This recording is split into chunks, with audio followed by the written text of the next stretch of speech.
और जलदाय विभाग से इस वक्त की बड़ी खबर सामने आ रही है। बीसलपुर लाइन में कल शटडाउन रहने वाला है। कल शाम से परसों सुबह तक पानी की सप्लाई बाधित रहने वाली है। कई इलाकों में पानी की सप्लाई नहीं होगी। बड़ी खबर आपको बता रहे हैं, जलदाय विभाग से इस वक्त की बड़ी खबर सामने आ रही है। बीसलपुर लाइन में कल शटडाउन रहने वाला है। ऐसे में कल शाम से लेकर परसों सुबह तक पानी की सप्लाई बाधित रहने वाली है।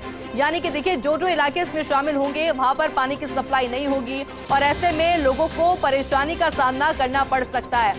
और इसी खबर पर अधिक जानकारी के लिए नरेश शर्मा भी जुड़ चुके हैं। नरेश जी, कौन कौन से वो इलाके रहने वाले हैं जहां पर पानी की सप्लाई नहीं होने वाली है?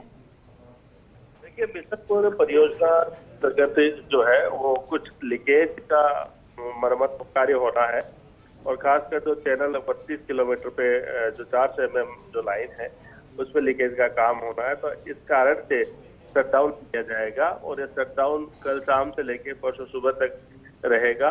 तो इस कारण से जयपुर के कई इलाके जहां से बीसलपुर का पानी सप्लाई होता है उन इलाकों में पानी की सप्लाई बाधित रहेगी।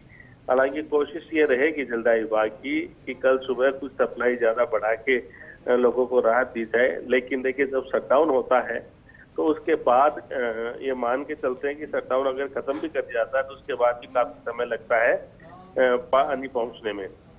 तो इस कारण से चूंकि बड़ी चीज ये है लेकिन कि बार बार जो बीसलपुर प्रोजेक्ट है उसमें शटडाउन लिया जाता है, बार बार मरम्मत के नाम पर शटडाउन होता है। पहले भी जो है वो पिछले साल भी कई बार शटडाउन लेना पड़ा था। अब ये साल की शुरुआत है फिर से शटडाउन से हो रही है। तो वैसे भी पूरे जयपुर वासी है वो बीसलपुर की लाइन पे पूरी तरह से निर्भर है। तो जो लीकेज जो हो रहा है उस लीकेज का कारण ये है कि समय पे मॉनिटरिंग नहीं होती और इस कारण से लोगों को समस्या का सामना करना पड़ता है।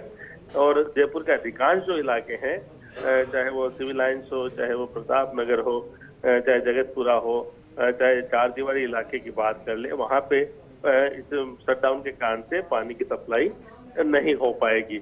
हालांकि दावा है जलदाय विभाग का कि परसों जब शटडाउन खत्म होगा तो उसके बाद सप्लाई तुरंत कर दी जाएगी। लेकिन सप्लाई जो है वो शुरू होने में काफी वक्त लगता है क्योंकि शटडाउन के बाद जब लाइन्स में पानी आता है तो लो प्रेशर से उनकी सप्लाई होती है जिसके कारण से काफी समय लगता है। तो ये मान के चलिए कि अगले 2 दिन है वो जयपुर वासियों के लिए पानी की जो है वो बड़ी समस्या होगी। हालांकि थोड़ी सी राहत की बात यह है कि अभी सर्दी का मौसम है इसलिए पानी की डिमांड गर्मियों की बजाय कम होती है। लेकिन फिर भी क्योंकि पूरी तरह से बीसलपुर पर निर्भर है जयपुर वासी और ऐसे में जब शटडाउन होता है तो जो प्राइवेट टैंकर्स है उनकी जो कह सकते हैं चांदी हो जाती है और वो फिर मुंह मांगे दामों पर पानी सप्लाई करते हैं। तो अगले 2 दिन के लिए जो जयपुर वासी है उनको कल सुबह ही जहाँ जहाँ सप्लाई हो रही है उनको पानी थोड़ा स्टोरेज करके रखना होगा ताकि कल शाम को, परसों सुबह और परसों शाम की पानी की जो उनको उपयोगिता है वो काम में ली जा सके। और बिल्कुल नरेश जी, देखने को मिला था कि पिछले साल भी जब शटडाउन हुआ था उसको एक्सटेंड करना पड़ा था। बहुत बहुत शुक्रिया नरेश जी आपका इस पूरी जानकारी।